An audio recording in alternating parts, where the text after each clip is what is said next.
ధర్మరాజు అశ్వమేధ యాగం చేస్తున్నాడు. అప్పటి వరకు ఉన్నాడు ఈ జమదగ్ని ముంగిస రూపంలో ద్వాపర యుగంలో, కృతయుగం నాటివాడు. బ్రహ్మాండమైన అశ్వమేధ యాగం చేశాడు. భారతంలో అశ్వమేధ యాగంలో కొన్ని వేల మందికి భోజనాలు పెట్టాడు. వేలు కాదు, లక్షలు కూడా. ఆ రోజుల్లో ఆయన నియమం ఏంటంటే 1,00,000 మంది భోజనం చేశాక గంట కొట్టమని చెప్పాట సేవకులకి. ఆ గంట ధర్మరాజు అశ్వమేధ యాగంలో గంట కోశారు కాదంటే నిమిషాన్ని కోశారు మోగింది. అంటే ఎన్ని లక్షల మంది భోజనం చేశారో చూడండి. 1,00,000 మంది భోజనం చేశాక ఒక గంట కొట్టమన్నట. అన్ని లక్షల మంది భోజనం చేశారు, గంట మోగుతూనే ఉంది. దాంతో ధర్మరాజులో అహంకారం ప్రవేశించింది, దైవ పరీక్ష.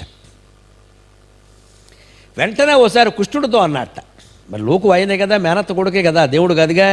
అందుకని కృష్ణ అంటే నా గురించి నేను చెప్పుకుంటే బాగుండదు, కానీ బహుశా ఇలా 1,00,000 మంది భోంచేయగానే గంట మోగడం, ఆ గంట వెంటనే మోగడం అనేది మనకే జరిగిందేమో కదా అని ఆయన అనాలని ఉద్దేశం.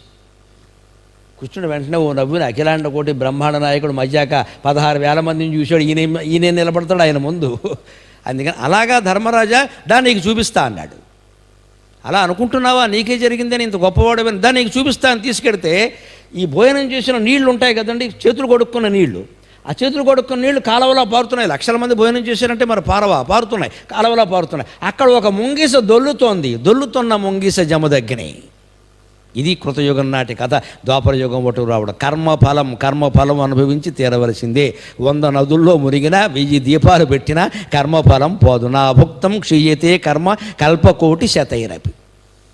జమదగ్ని చేసినటువంటి అశ్రద్ధ, పితృదేవతల విషయంలో చేసిన అశ్రద్ధ కొట్టేసింది వాళ్ళ శాపం ప్రకారం. అందుకే ఆ ముంగిస దొల్లుతోంది ఆ నీళ్లలో.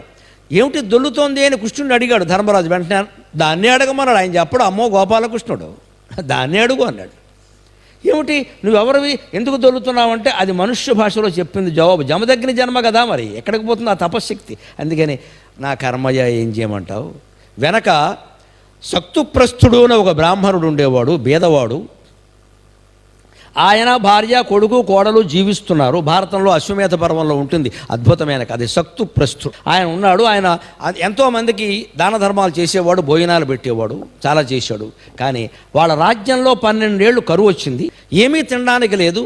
ఆ స్థితిలో కూడా ఆయన ఉంచవృత్తితో బతికాడు. ఉంచవృత్తి అంటే ధాన్యాన్ని మనం చేలల్లో, పంట చేలో బల్ల కొట్టిన తర్వాత లేదా కుప్ప నూర్చిన తర్వాత కింద రాలిపోయిన గింజలు ఉంటాయే, అవి ఏరుకుని అవి ఎన్నొస్తే అన్నీ దంచుకుని బియ్యంతో అన్నం వండుకుని తింటాం. అది ఉంచవృత్తి. అలా బతికేవారు కొంతమంది. వాళ్ళే ఋషులు. చాలు ఏమొస్తే అదే. దాంట్లో మళ్ళీ భార్య పిల్లలు కూడా ఇంత జావ కాచుకుందాం, అన్నం వండుకునే తర్వాత జావ కాచుకుందాం, అలాగే బతికారు. అలా బతికే రోజుల్లో కూడా ఆయన అతిథులు వచ్చిన వాడికి ఆ గంజి ఇచ్చేసి తాను పస్తున్నాడయ్యా. ఆయన సక్తుప్రస్థుడు. సక్తు అంటే సత్తు పిండి. సక్తు సంస్కృత మాట, సత్తు అనేది తెలుగు మాట. సక్తుప్రస్థ అంటే కొంచెడు సత్తుపిండి మాత్రమే దొరికింది ఓ రోజున, చిన్న కొంచెంతో దొరికింది. వెతక దాన్ని పిండి చేస్తే సత్తుపిండి ఇంత అయింది. అదే జావ కాచుకున్నారట. అది భార్య, భర్త, కొడుకు, కోడలు తిందామనుకుని 4 చిన్న గ్లాసుల్లో పోసుకుని మట్టి పెడతలో అక్కడ కూర్చుంటే వీళ్ళని పరీక్షించడానికి యమధర్మరాజు వచ్చేట వాళ్ళ దానగుణం చూడడానికి. వచ్చి నాకు ఆకలి అవుతోంది అని కానీ ఈ సక్తుప్రస్థుడు తన వాటా ఇచ్చేసేట. ఆ నిజాయితీ చూడండి. భార్యనిమ్మని చెప్పలా, కొడుకునిమ్మని చెప్పలా, కోడలనిమ్మని చెప్పలా, తన వాటా ఇచ్చేసాడు.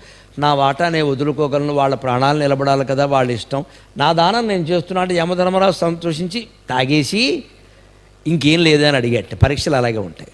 వెంటనే భార్య అయ్యో మా ఆయనే ఇచ్చారు, నేను ఇవ్వకపోతే అలాగని ఇచ్చేసింది.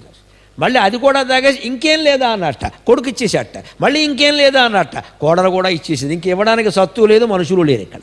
ఈ దానానికి, ఈ త్యాగానికి 4 ప్రాణాలు కోల్పోవడానికి కూడా సిద్ధపడి నాకు సత్తుపిండి జావన దానం చేశారే, ఇది భూమండలం అంతా దానం ఇచ్చిన దానికంటే గొప్ప విషయం ఇది అని యమధర్మరాజు సంతోషించి ఆ సక్తుప్రస్థుడికి వరం ఇచ్చేట. నువ్వు చాలా గొప్పవాడివి, నువ్వు స్వర్గానికి కావాలంటే స్వర్గం, మోక్షం కావాలంటే మోక్షం, ఏం కావాలో కోరుకో అంటే దిక్కుమాలిన స్వర్గం నాకు దేనికి, మళ్ళీ కింద పడ్డానికి మోక్షమే కావాలి అన్నట్ట. కేవలం దానం, కేవలం త్యాగం కారణంగా ఆయనకి మోక్షం వచ్చిందండి.